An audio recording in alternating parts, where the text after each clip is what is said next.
जय श्री श्याम दोस्तों। आज हम मकर संक्रांति पर माखन का दान कैसे करें ये मैं आपकी वीडियो में बताऊंगी। ये चीज़ें आपने कहीं नहीं सुनी होगी। माखन दान देने से हमारे घर में साक्षात भगवान बालक के रूप में आते हैं। जैसे किसी घर में बच्चा नहीं होता है तो वो होने लग जाता है, अगर हुआ है तो वो बालक कृष्ण की तरह ही जो हमारे घर में आता है, ऐसे हमारे बताए गए हैं नियम। तो माखन का दान हम कैसे करें? माखन का दान देने से ही जो है भगवान यशोदा मैया के जब माखन का दान दिया था तो ही जो है लल्ला के रूप में कान्हा उनके घर आए थे। तो हमें भी जो है माखन का दान करना चाहिए। माखन का दान करने से बच्चे जो आते हैं हमारे घर आते हैं, जो बच्चे किसी भी रूप में हमारे घर में बालक के रूप में आते हैं ना, कोई बहू के रूप में, बहू बेटी के जो बच्चे होते हैं आते हैं, पोता पोती हो दोता दोती के रूप में, तो वो हमें बहुत मतलब अच्छे रूप में आते हैं। वो कोई शरारती बच्चा या फिर ज़्यादा ऐसा राक्षसी रूप में नहीं आते हैं, वो बच्चे भी बहुत बढ़िया रूप में आते हैं। तो माँ बाप के कर्म बच्चे को बहुत ज़्यादा जो है फायदा देता है। तो जब माखन आप देते हैं, माखन देने की प्रक्रिया क्या होनी चाहिए ये देखिए। आप माखन को किसी भी चीज़ से बिलो ले, दूध को, जो मलाई की दूध होती है वो लिया है, या फिर बाहर से आप क्रीम लेकर के आ जाए, या फिर आप घर में मलाई रखी है तो उसकी आप जो माखन निकले उसको निकाल ले।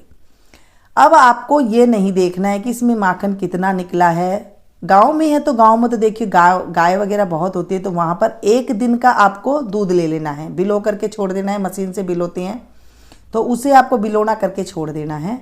उसके बाद आप अपनी कोई भान बेटी को बुलाएं, कोई भी भान बेटी हो सकती है, भांजी है, जेठूती है, जेठानी है कि लड़की है, तो ऐसे आप किसी भान बेटी को बुलाएं और उसको बोले कि इसमें से मक्खन निकाल लो।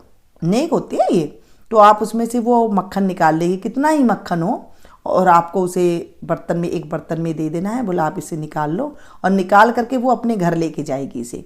जब वो आए अपने घर में तो उसे भोजन भी कराएं, जिसको आप बुला रहे हैं मकर संक्रांति के दिन, उसे आप भोजन कराएं। भोजन में आप जो आपके बनता है वो बना सकते हैं।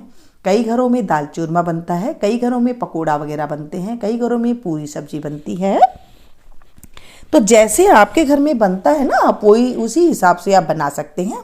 और बनाने के बाद उन्हें आप भोजन कराएं। जोड़े से भोजन करा रहे हैं तो अति उत्तम है, क्योंकि हमारी भी जोड़ी बनी रहती है। उसके बाद आप जो भोजन कराएं, भोजन कराने के बाद उन्हें आप अगर साड़ी दे सकते हैं, सुहाग की जो साड़ी ब्लाउज होती है वो आप दे सके तो अति उत्तम है। और जो जोड़े से आई हैं तो उनके जो साथ आए हैं, पति आए हैं, उनको भी अगर आप पैंट शर्ट दे सकते हैं तो बहुत अच्छा है। नहीं तो आप सिर्फ ये माखन ही दे सकते हैं, अपनी सामर्थ्य के अनुसार है। फिर आप वो साड़ी वगैरह दे दे, सूट पहनते तो सूट दे दे, और इस तरह से उन्हें खिला पिला कर दे करके उन्हें आप विदा करें। ऐसा है हमारे शास्त्रों में, हमारे जो बड़े बुजुर्ग हुआ करते थे, हमारे जो घरों में इस तरह से नियम हुआ करते थे मक्खन का। आज भी कई घरों में किया जाता है, लेकिन ये चीज़ें ना बताई नहीं रखी कहीं पर। कितने नियम हैं? अब आप पूछेंगे कितने नियम हैं? कितने नियम मैं आपको बताऊं, जितने हमारे सर पे बाल है ना उतने नियम है। ये छोटे छोटे से नियम है। देखो, मैं आपको ये नहीं कह रही कि किलो आपको क्रीम लेके आनी है या किलो आपको मक्खन देना है, ऐसा कुछ भी नहीं है। जितनी आपकी सामर्थ्य है उतना आप इसका नेक को कर सकते हैं।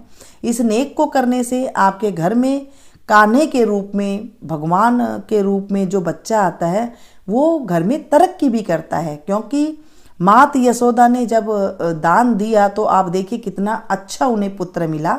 ऐसे ही हमें ऐसे रूप में पुत्र मिलेगा।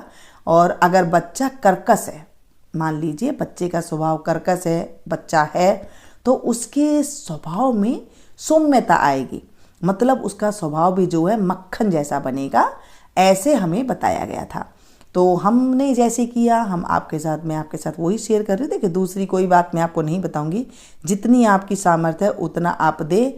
थोड़ी सामर्थ्य है, पाव भर की सामर्थ्य तो पाव भर कर लीजिएगा, आधा किलो की सामर्थ्य तो आधा केजी कर दीजिएगा, और 100 ग्राम की सामर्थ्य तो आप 100 ग्राम कर लीजिएगा। जितनी आपकी है ये नेक है, और उन्हें बुला करके आप इस तरह से कर लीजिएगा तो ये नेक आपका हो जाए।